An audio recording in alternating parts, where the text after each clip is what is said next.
Every morning in Manhattan followed the same script for Richard Harlan. At precisely 6:40 a.m., his black town car stopped beside the private terminal near the Hudson. The driver opened the door, the cold rushed in, and Richard stepped out with mechanical precision. Same bench, same espresso in a porcelain cup, same leather briefcase resting against his knee. For 20 years, his life had been ruled by habits that had turned a poor immigrant's son into one of the most powerful millionaires in the United States. He believed discipline was everything. Feelings were distractions. People who failed simply lacked structure. That winter morning, the city looked tired. Snow from the night before had turned into dirty slush. The air bit at exposed skin, and the wind slipped through coats like a blade. Richard checked his watch, jaw tightening. He had a board meeting in 40 minutes. A crucial one. Then a small, uncertain voice cut through the noise. "Sir, I can't read.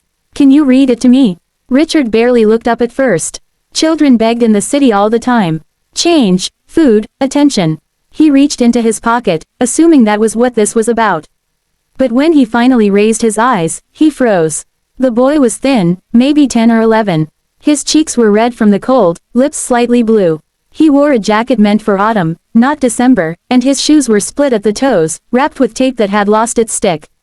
In his hands, he held a creased envelope, gripping it like it was the only solid thing left in his world. "I'm late," Richard said, more to himself than the boy. "You should ask someone else." The boy didn't move, his voice trembled, but he forced the words out. "My mom is sick. She told me this letter decides if we stay or go." I don't know the words. Something inside Richard shifted, just slightly. A memory flickered. His own father at a kitchen table, squinting at a bill, pretending he understood it. Richard swallowed, irritated that the past was knocking at his door now of all times. He sighed sharply and held out his hand. "Give it to me." The boy's shoulders relaxed as if he'd been holding his breath for hours. He placed the envelope into Richard's palm. The return address made Richard's heart stutter. Harlan Industries, Legal Department. For the first time in years, his fingers trembled. He opened the envelope slowly, the paper whispering as if it already knew what it carried. Final notice. Eviction approved. Property to be vacated in 7 days. The words stabbed deeper than any headline or lawsuit ever had. Richard felt the blood drain from his face.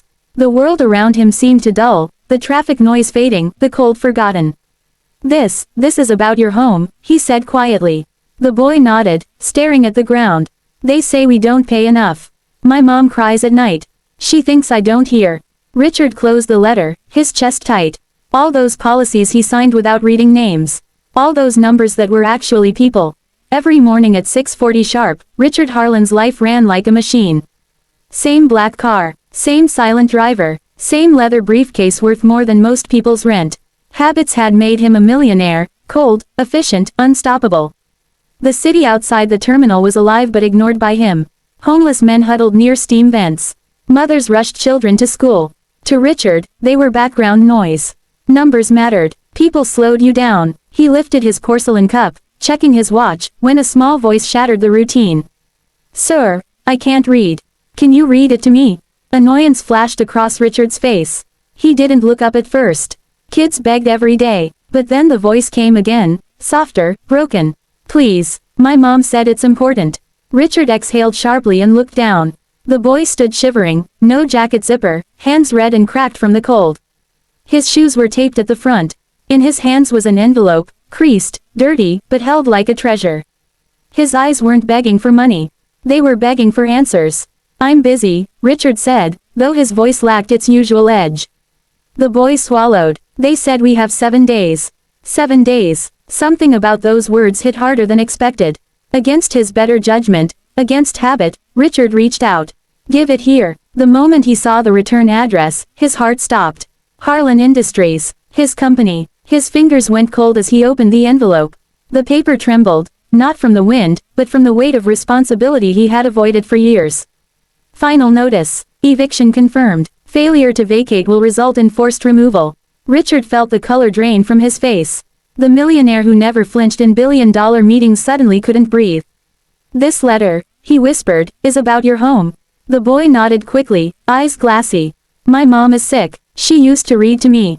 Now she just sleeps. She told me not to be scared." Richard folded the letter slowly. Around them, the city rushed on, unaware that a life was breaking apart at a bus stop. His watch buzzed. Meeting reminder. For 20 years, Richard had obeyed that sound without question. Today, he silenced it. He knelt down, meeting the boy's eyes for the first time. "What's your name, Ethan?" Richard swallowed hard. For the first time, the habit that made him rich felt like the very thing that had made him blind. And in that moment, a single broken routine began to change everything.